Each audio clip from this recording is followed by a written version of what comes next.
Hello students, this is Vivek sir, teaching you geography. So this we are doing it on your request because topo sheet is a big time problem which comes up every time when we speak about the geography board exam papers, right? First of all, understand this. What you have to first of all focus on is the 50 marks theory paper, right? You have questions per mark, right? So in that sense, it happens very simple कि वो 50 mark पहले confirm कर लेते हैं, which obviously you people have done, we have practiced accordingly. Then let's speak about the topo sheet to have you quick revision and let's say to have a point where you can immediately go and have revisions, understand what is we are looking for. वो सारी चीजें करने के लिए we have come up with this particular video for you people. So it is very simple that since we have our geography board exams coming up, as usual we have already discussed this part, but we are going to cover it up once again so that it helps you people a lot. So as we had seen it last time, we can break down the topo sheets into 10 different parts or 10 different sections, right? So it is like grid, distance and area, compass direction, water bodies, permanent settlements, natural features, man-made, occupation, contour lines, basic definitions. So in general, whatever we have these, let's look into it point by point in detail. And once we have it in the picture, it is very simple कि once we start doing it, it starts happening properly. So the first one which we have is grid. Now when you look into it, right? So grid क्या होता है? Grid का मतलब है where you have standing lines and sleeping lines, creating a particular grid-like structure. For example, graphs, as we had discussed. Now, what you have is the horizontal ones are what we call as northings, right? And the vertical ones are what we call as eastings. So, as usual, anything that comes up, so that is what we have to look into. तो हमारे लिए कैसे type के questions आते हैं इस case में? The questions which may come up is number one that they will give you a place या फिर कोई जगह दी जाएगी, आपको वो कहाँ पे लोकेटेड है वो बताना होगा, या फिर on the other hand they will give you a grid and they'll ask you certain features out of it, right, which we will cover up further. But then the thing over here is very simple. यहाँ पे क्या है, तो हमें जो है grid देखना है. ग्रिड देखना है मतलब क्या है कि यहाँ से अगर हम देखने जाएंगे तो let's suppose that we have this as 66 degrees east, 67 degrees east, 68 degrees east, 69 degrees east, right? This is let's suppose 12 degrees north, 13 degrees north, 14 degrees north, 15 degrees north, right? So in that scenario, this is what the grid looks like. अगर हमें बताना है तो let's suppose that we have certain places that you have A, then you have B, and then you have C stated, right? And you are asked, now in our syllabus we have only 4 grid. तो इसका मतलब ये हुआ कि आपको बताते वक्त बताना होगा in the form easting, easting, northing, northing, right? This is how you have to mention it, right? So easting, easting कहाँ से आ रहा है? तो वो जो 2 digits है, एक E और एक E, ये 2 digits बनते हैं. And then you have northings, तो एक northing ऐसा बनता है. So that is how the picture comes into. So now you can pause the video and tell me what is the location or grid, 4 grid pattern for A. Right? So 4 grid pattern for A is, it is to the right of 66, it has to yet reach the 67. इस जिसके आगे होगा वो वाला हमें लेना है. तो A का पोजीशन कहां पे होगा? So A का 4 grid will be, पहले क्या लिखेंगे हम? Easting, right? So it is 66, तो इट इज 6 6. उसके बाद में किसके ऊपर है? नॉर्थिंग के ऊपर होना चाहिए, ईस्टिंग के राइट में होना चाहिए, right? The place should be located to the right of the easting and above the northing. So it is 66 and किसके ऊपर है वो? 12. I hope this is clear, right? For that matter, then let's go for B. Pause a moment, look for it, and what it comes? किसके right को है? 68 के right को है B, right? So it becomes 68. किसके ऊपर है? 14 northing के line के ऊपर है. So that becomes your 14, right? So C, I know you got it correct, right? So it is what? It is nothing but 67 14. So 6714. Very good. See, understand this कि at this moment panicking is not going to be your solution. जितना कम time में आप ये revise करोगे उतना आपके लिए अच्छा होगा. So in general this is what we have as grid. So ये grid pattern बनता है, grid के हिसाब से सारी चीजें चलती है. राइट। इसके बाद में what we have is very simple कि ये है grid, right. After grids then what we have next is something called as distances, right? So the second point is distances. Distances in the sense we have two types of distances in that scenario, right? एक तो है shortest and दूसरा वाला जो है by tracking. Tracking in the sense कि आपको वो ट्रैक करना है, ट्रेस करना है, trace with the help of thread. Now again that is a question which may come up कि थ्रेड क्या, ये वो सारी चीज है. Let's not enter into it. I am giving you an idea कि कैसे करना होता है. आप बस याद रखो, आया तो अच्छी बात, नहीं आया तो भी कोई दिक्कत नहीं, राइट. सो शॉर्टेस्ट डिस्टेंस का मतलब क्या है? तो it is like let's suppose that you have a, you have B position, you connect this. तो शॉर्टेस्ट डिस्टेंस में क्या करोगे? You will take your scale, right. A पे 0 रखिए, बी तक कितना होता है वो देखिए. Let's suppose that this comes out to be 4.2 centimetres, right. इसमें सबसे पहले आपको अभी क्या देखना होता है? In this scenario what you people need to understand first of all is very simple कि इस केस में what you have to go through is that के whatever is your scale is 1:50,000, right. 1:50,000. इसका मतलब क्या हुआ? 1 centimetre on topo is 50,000 centimeters in reality. इसका मतलब ये हुआ कि 1 centimetre is equivalent to 0.5 kilometres. तो 1 सेंटीमीटर अगर यहाँ पे है तो 0.5 किलोमीटर्स होता है. इसका मतलब ये हुआ कि 2 centimetres is 1 kilometre in reality, right? So in that scenario अगर हमें कभी भी शॉर्टेस्ट डिस्टेंस पूछा जाता है या फिर कोई भी डिस्टेंस दो जगहों के बीच में पूछा जाता है तो आप लोग क्या करोगे? You will measure it with the help of scale, right. Once you measure it with the help of scale, so you will have distance between A and B will be 4.2 divide by 2. क्यों 2? क्योंकि 2 centimetre का 1 kilometre बनता है, इसीलिए divide by 2. This divide by 2 is going to remain the same throughout. ये change होने वाला नहीं है. Whenever it is distance, always divided by 2. So that comes out to be 2.1 kilometers. So that is how you calculate the distance. That is the shortest distance. Right? Next what you have is by tracing या फिर by tracking. इसका मतलब ये है कि A से आप शुरू करोगे. Let's suppose ये रास्ता है. रास्ते के ऊपर you will start thread of the corner. You will start tracing it. Trace करने के बाद यहाँ पे जाने के बाद whatever is the length you will measure on the scale. That length will be divided by 2. That is your distance by road, right? So whichever distance it comes up, that is how you have to calculate. I understand I'm running a bit fast, but ये चीजें जरूरी इसलिए हैं कि आपके कम से कम time में revision हो. अगर आपको लगता है नहीं समझ में आया, go back a bit and look at it again and you'll understand, right? So distance वाला पार्ट ये बनता है. डिस्टेंस वाले पार्ट के साथ में और क्या आता है? तो उसके साथ में आता है something called as area, right. So when we speak about areas, areas के केस में क्या बोलेंगे वो लोग? तो हमारे लिए क्या है? If you look at the grid which we have, right, it is a square grid. Square grid है तो इसका मतलब क्या है? अगर आप स्केल से मेजर करोगे तो ये 2 सेंटीमीटर और ये 2 सेंटीमीटर है. और हमें क्या मालूम है? 2 centimetre is not 2 centimetre on topo is 1 kilometre in reality, right. तो इसका मतलब ये बनता है 1 किलोमीटर और ये बनता है 1 kilometre. So if you are asked कि आपको बता दिया जाता है इस ईस्टिंग से लेके इस ईस्टिंग तक, इस नॉर्दिंग से लेके उस नॉर्दिंग तक कितने एरिया होगा वो बताइए. तो in that case it is very simple. आपको क्या करना है? The formula is very simple. Area will become easting minus easting into northing minus northing.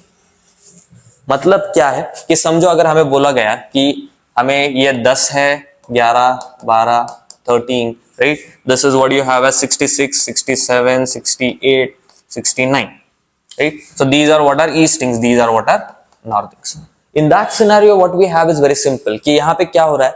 अगर हम यहाँ पे देखते हैं तो it is very simple that if I am asked कि ये पूछते हैं हमें कि हमें ये बताइए कि let's suppose that they want us the area between this, कि यहाँ पे जो एरिया कवर हो रहा है ये कितना एरिया कवर हो रहा है वो बताइए, right? Now you can do it in 2 ways. One, start counting the number of squares that you get, right? कितने हैं? 1, 2, 3, 4, 5, 6. तो अगर 6 है तो area is 6 square kilometres, this is your area. But then this will not give you 2 on 2 marks. वो 2 में से 2 मिलने के लिए you people will have to show it, you will have to solve it, right. तो कहां से शुरू हुआ, नॉर्दिंग कहां से हुआ, 10 से लेके 13 तक नॉर्दिंग है, और ईस्टिंग कहां से है, 67 से लेके 69 तक. तो utilizing this formula what will you get is very simple, it will become, right. तो ईस्टिंग कहां से है, 69 सबसे बड़ा है, तो 69 माइनस 67. ईस्टिंग में से ईस्टिंग माइनस करो, कहां से कहां तक बोला था वो सब्ट्रैक्ट करो, इनटू नॉर्दिंग में माइनस नॉर्दिंग करो. तो नॉर्दिंग कहां है, कहां से लेके 10 से लेके 13 तक, तो it is 13 minus 10. So it is like 2 into 3, which is 6 square kilometers. Got it? Right? So area कैसे निकालते हैं? Start measuring the number of boxes, no problem. But then that will not give you mark directly. अगर आप लिखोगे area is this, mark नहीं मिलेंगे 2 में से 2. ये दिखाओगे जब आप ईस्ट जो आपने ईस्टिंग क्वेश्चन में देके रखा है उसका डिफरेंस निकालो, उसको मल्टीप्लाई करो नॉर्दिंग के डिफरेंसेस से. Right? That is what you will get, and then when you will get this answer, you will get 2 on 2 in this particular question. Is it clear? All right. After areas, what do we have is directions. Now what I will do is I will take up directions over here itself so that we don't waste a lot amount of time. Right? So when we speak about directions, what happens is, let's suppose that I have A over here and I have B over here. Now when you'll read the question thoroughly and properly. जल्दबाजी मत करो. We have seen, मतलब हमारे जितने prelims हुए हैं इन सारे prelims में आप लोगों ने देखा है कि you people are able to complete the paper much more earlier than the stipulated time. 2 घंटे से बहुत पहले आपका पेपर हो जाता है. तो ऐसा मत कीजिए कि आप जल्दबाजी में गलत क्वेश्चन रीड करोगे and you'll get the wrong answer. Right? You need to understand कहाँ से लेके कहां किस डायरेक्शन में पूछा जा रहा है, right. For that you people have to understand that whenever this is north for us, right, so what happens is this is your easting, this is your west and this is your south. So in that case अगर हमें सवाल पूछता है कि A B से कहां है बताइए, what is the direction of A from B, तो B से अगर हम देखेंगे तो it is A from B, तो it is to the south, and south में भी कहां पे, south west. So A B से कहां है, साउथ वेस्ट डायरेक्शन में.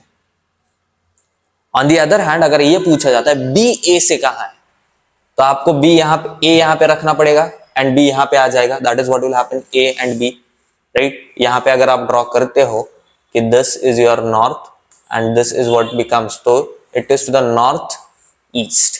तो B A से कहां है, so it is to the northeast direction. This is what we call as compass direction. compass direction आपको जगह बताई जा सकती है, आपको कोई हिल बताया जा सकता है या कोई स्पॉट हाइट बताई जा सकती है, and they may ask you with respect to other kind of requirements या settlements, उनके बीच का डायरेक्शन पूछा जा सकता है. So what you people have to do is very simple, stick to it, read the question properly first. जल्दबाजी मत कीजिए. This is what will give you the directions. किसके हिसाब से कहां से पूछा जा रहा है, right? For example, like you are kid of your parents, right? That is what the relation is. You are kid of your parents, right? So आपको ये ढंग से समझना है कि किसके कौन से रिलेशन में पूछा जा रहा है. बिकॉज आप तो डायरेक्शन बोल दोगे, बट अगर ये उल्टा पकड़ लिया आपने, क्वेश्चन अगर ढंग से रीड नहीं किया, तो this is what you will lose upon, right. So this is what we have कि डिस्टेंसेस हो गए, राइट, एरियाज हो गए. उसके बाद में this what we had was the compass directions. Compass directions के बाद में what comes up is very simple and very important aspect, that is water, right. So we have water and water features, right. So उस case में फिर आता है flow of rivers. तो इसमें आपको क्या क्या ध्यान में रखना है कि whenever you have rivers अगर होती हैं ब्लू कलर में, तो that is what those we call as perennial rivers. perennial का मतलब होता है जो पूरे साल भर में उनमें पानी होता है. एंड पेरेनियल का the other type is seasonal. Seasonal में क्या होता है कि सीजनल में रेनी सीजन में स्पेसिफिकली आपको मेजरली सीजन में आपको पानी दिखेगा, समर सीजन्स में the rivers are dried up, that is why we call them as seasonal rivers, right. तो सीजनल वाले जो होते हैं वो क्रैक्ड लैंड, व्हाइट कलर के लैंड में, ब्रोकन लैंड में दिखाई देते हैं, वो सारी चीजें हमें दिखाई देती है, right. So that is where you look into it. So in general what I am doing is I am trying to give you a brief idea. आपको मैं जब ये सिखा रहा हूँ, रिवाइज कर रहे हैं हम लोग ये, तो you people have to look at the index given in the chapters, right. वो चैप्टर में जो आपको इंडेक्स देके रखा है उससे रिलेट कीजिए, then you will be able to properly understand it, right. So speaking about the drainage pattern, right, so let's go for the drainage pattern. Drainage pattern में कौन से टाइप्स होते हैं? तो सबसे पहले आता है डेंड्रिटिक। डेंड्रिटिक का मतलब होता है tree like, right? So this is what we have is dendritic pattern, tree like structure. Dendritic मतलब होता है ट्री, तो ये ट्री जैसा, जैसे ये मेन ट्रंक है, इसके ब्रांचेस है, that is what happens, that is what is dendritic pattern. इसके अलावा what we have is the trellis pattern, right. Trellis में आपको जनरली राइट एंगल्स पे रिवर्स बहती हुई दिखाई देंगी, right. So in general this is what we have as trellis pattern. And finally what we have is radial.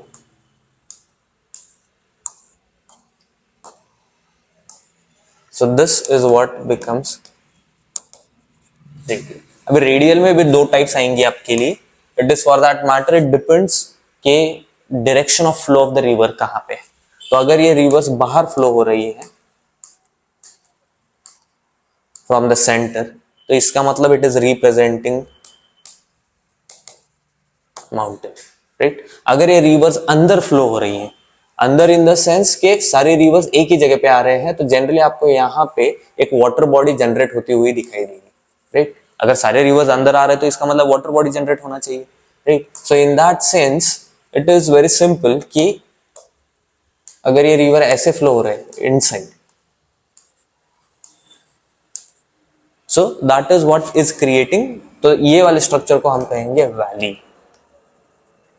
सो ये जो natural फेनोमेनन्स हमें देखना है, फीचर्स देखने हैं, this is how it comes into picture, right. So this is how the different drainage patterns are. ये होने के बाद में और कौन से सवाल आ सकते हैं? तो और सवाल जो आएंगे आपके लिए वाटर बॉडी से related, weather it is natural, weather it is man made, right. तो नेचुरल में क्या क्या आएगा? ये स्ट्रीम्स आएंगी, रिवर्स आएंगी, रिवुलेट्स आएंगी। मैन मेड में क्या क्या आएगा? डैम्स आएंगे, रेजर्वॉयर्स आएंगे, वेल्स आएंगे। ये सारी चीजें जो है those become the man made. सबसे ज्यादा पूछा गया हुआ सवाल कौन सा होता है?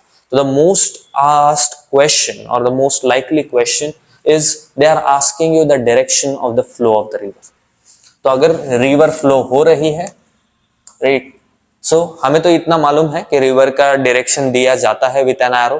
तो अगर रिवर फ्लो हो रही है तो you can tell that the river is flowing from east to waste.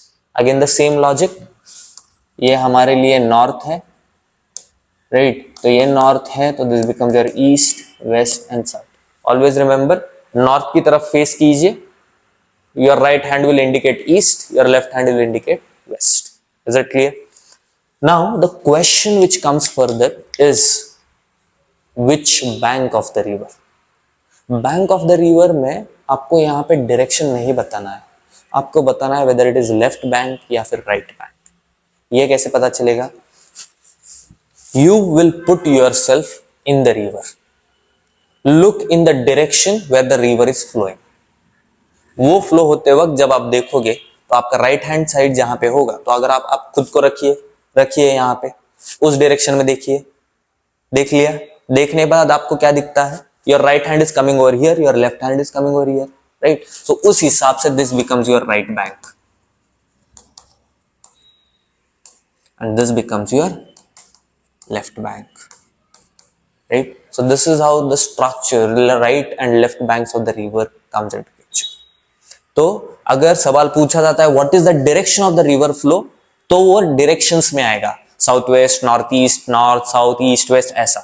But अगर वो पूछा जाता है where is it located on the river, तो वो बैंक के बारे में पूछ रहे हैं जनरली, तो वो एक तो राइट बैंक होगा या फिर लेफ्ट बैंक होगा, वहां पे डायरेक्शन नहीं होता। Please do remember that. Alright, so these are what are the questions which may come up related to water bodies. Water bodies के बाद में सबसे important which comes into picture is, yes, you guessed it right, permanent settlements. Permanent settlements में क्या होता है? तो permanent settlements में it is like it gets indicated by a red solid square, right? That is what indicates a permanent settlement. एक solid square का मतलब होता है एक permanent settlement. अगर वो बहुत ज्यादा पास पास में बिठाए जाएंगे तो हमें कुछ तो ऐसी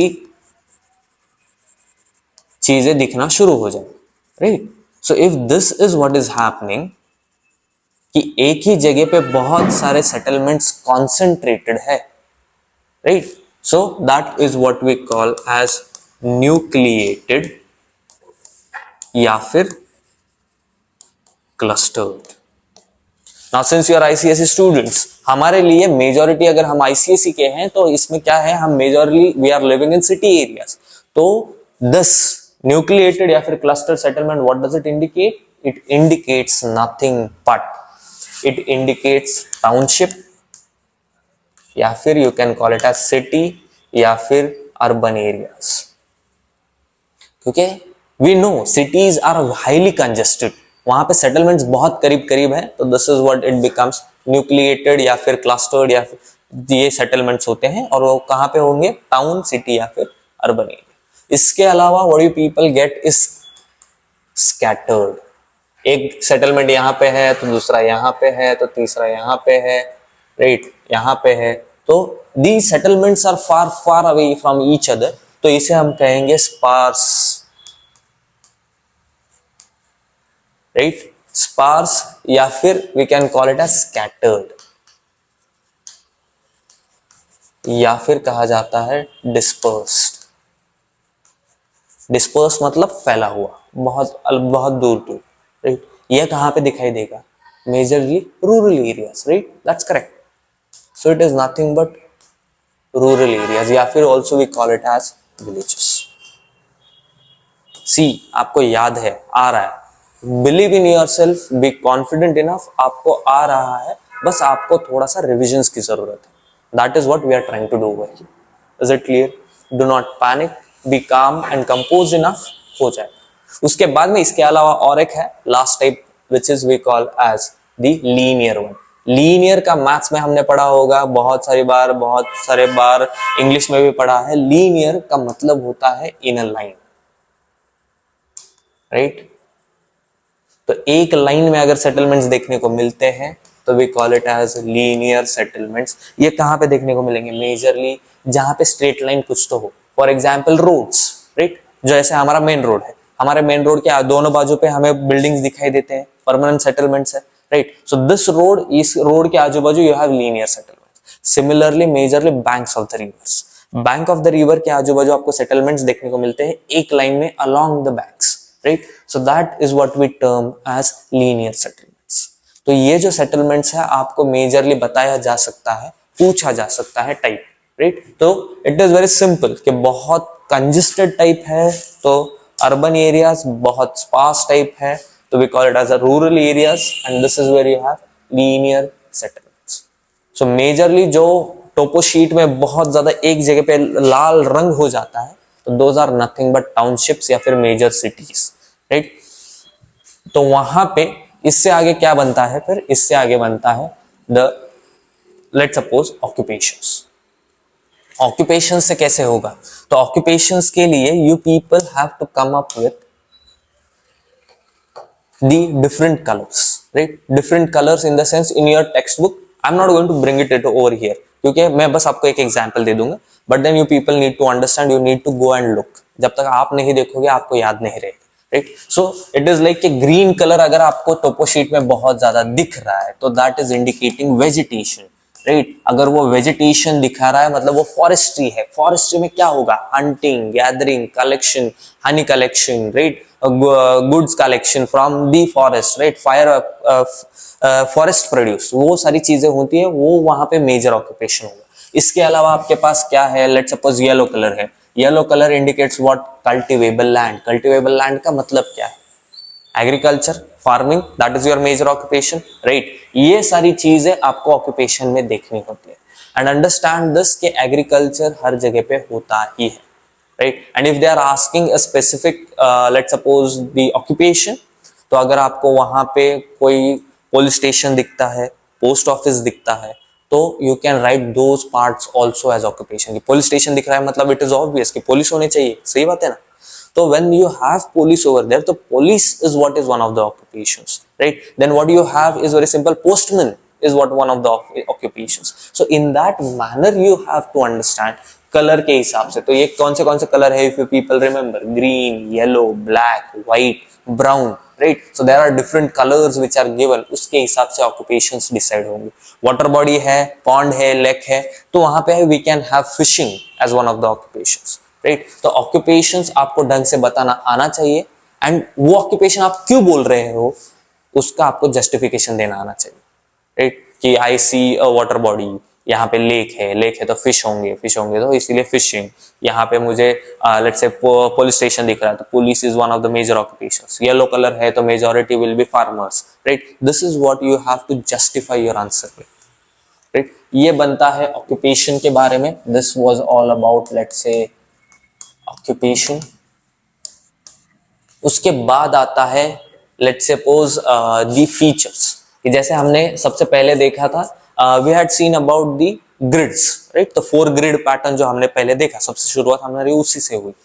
सो when we started with the 4 grid pattern, it was like कि we were given a place and we were asked to write about the 4 grid pattern. But if vice versa happens कि those people give you a grid, and if they give you a grid and ask about natural या फिर man-made features which are present over there, right?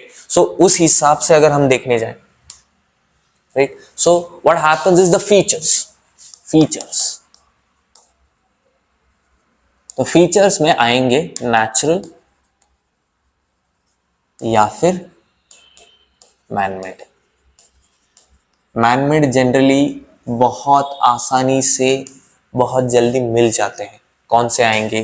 For example कुछ भी हो, roads, rails, right, car tracks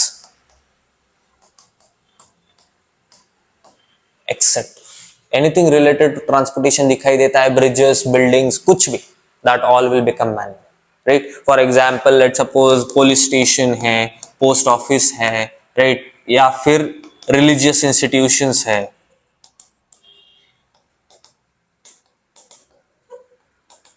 इस case में it is government institutions.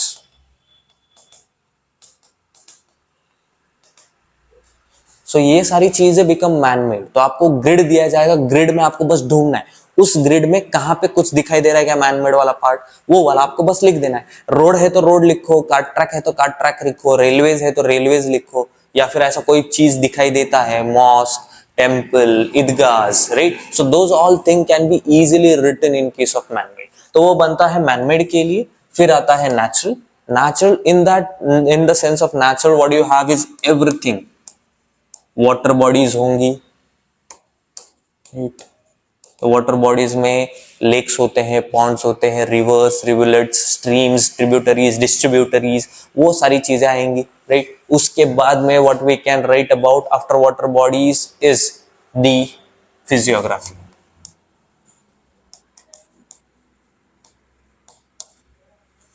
And physiography में हमारा next point बैठा हुआ है। That point is nothing but what we call as the contour lines. Most important aspect, ये चीज आपको बहुत सारी चीजें बताने में आसानी करेगा to read your topo sheet, right? तो अगर वैसा करना है तो बस इतना याद रखो कि अगर हमारे पास ग्रिड आता है, वो ग्रिड में बता दिया जाएगा कि आपको इस ग्रिड में ढूंढना है, राइट। तो इस ग्रिड में अगर हमें ढूंढना है तो इस ग्रिड में नेचुरल बोला गया तो नेचुरल वाले चीजें ढूंढो, फीचर्स ढूंढो, मैनमेड बोला गया है तो मैनमेड वाले फीचर्स ढूंढो, right. It is as simple as that, right. But then natural में सबसे इंपॉर्टेंट क्या आएगा कि वाटर बॉडीज होंगी तो आपका बात खत्म, you just need to write that's it, your work is done. But अगर फिजियोग्राफी के बारे में बोलना है तो you require contour lines. Contour lines में क्या होता है? Contour lines is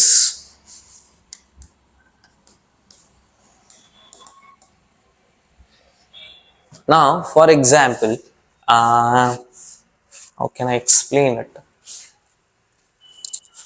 Let's suppose that we have this mobile phone, right? अगर मैं आपको ये दिखाता हूँ कि ये देखो इतना बड़ा मोबाइल फोन है, आपको जब दिख रहा है दिस इज अ 2 dimension, तो आपको बस ये रेक्टेंगल दिख रहा है.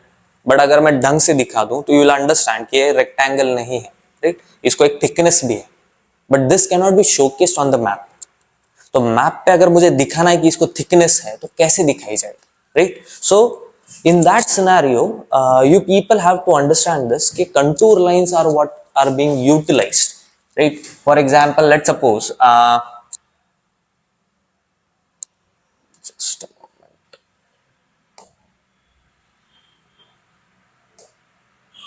All right. We have a mountain, right? तो माउंटेन है, तो let suppose that this is what is your 0 metre वाला लाइन. इसके बाद ये 10 मीटर वाला लाइन है, उसके बाद ये 20 मीटर वाला लाइन है. मतलब क्या कि अगर हम यहाँ से ऊपर गिनना शुरू करेंगे, if you start rising up, तो दिस हाइट इज 10 मीटर का difference, this is 10 metre, this again is 10 metres, right? So ये बनेगा टोटल 30 मीटर्स. तो यहाँ पे अगर हम ड्रॉ करेंगे, तो if I draw this, so my outer line will look like this something. So it is like I cutting. अगर आप ये समझो कि ये माउंटेन है, माउंटेन को हमने यहाँ पे काट दिया. काटने के बाद अगर हम ऊपर से देखते हैं तो क्या शेप दिखेगा? That is what comes up. Let's suppose 10 metre पे क्या शेप दिखेगा? This is what the shape will look like. 20 metre पे क्या शेप दिखेगा? This is what the shape will look like. 30 metre पे क्या दिखेगा? ऐसे. पर ये कैसे पता चलेगा कि ये अंदर जा रहा है बाहर आ रहा है?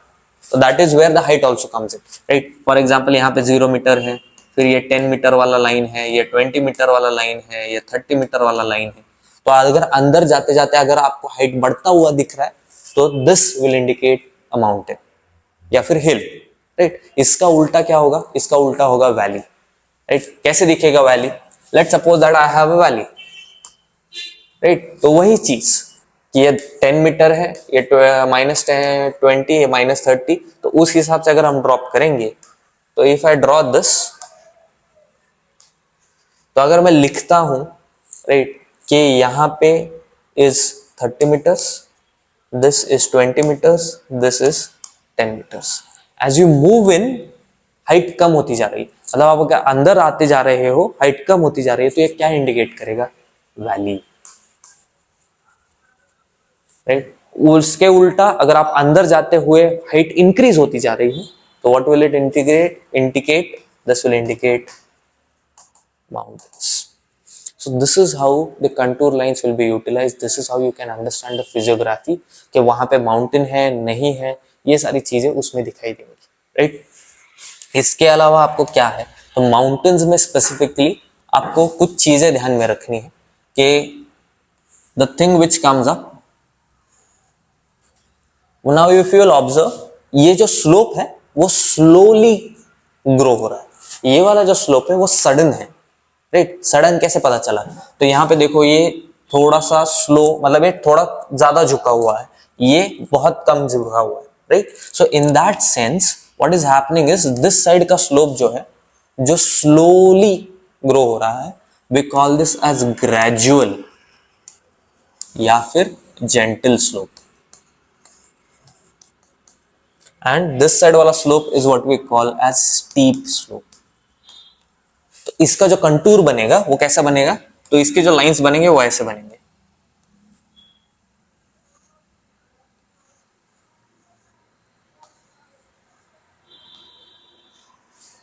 क्या दिखाई दे रहा है इसमें? हमें बस इतना दिखाई दे रहा है कि जहां पे स्टीप होता है तो distance between the two contour lines is less and distance between the two contour lines is more जहां पे द स्लोप इज जेंटल या फिर gradual.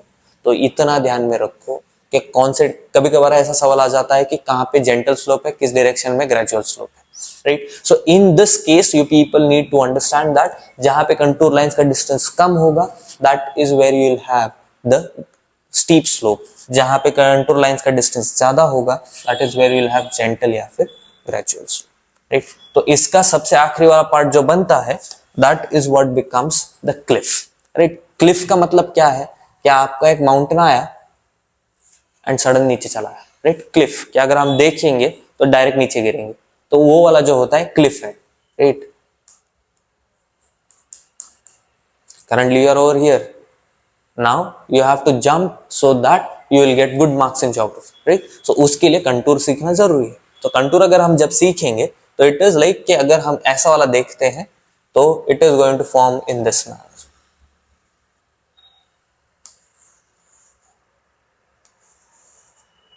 So what do you observe, जहां पे क्लिफ होता है the contour lines touch each other at a point. If they are touching इसका मतलब it is a cliff, right.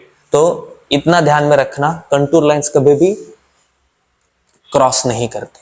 Cross नहीं करते तो क्या होता है, इंटरसेक्ट नहीं करते, वो टच करते हैं, एंड जब टच करेंगे those will be cliff, right. I have tried to cover the major chunk of topo sheets, जो अभी तक के हमने जितने सारे प्रैक्टिस किए हैं, जितने सारे प्रीलिम्स में आपको टोपो शीट्स दिए गए थे, those all were according to the requirement of board exams. इसलिए उस हिसाब से चलिए, तो उस हिसाब से जब हम जाएंगे तो सबसे आखिर में जो पॉइंट आता है, राइट, जो हमने देखा, right, so that is your basic definition.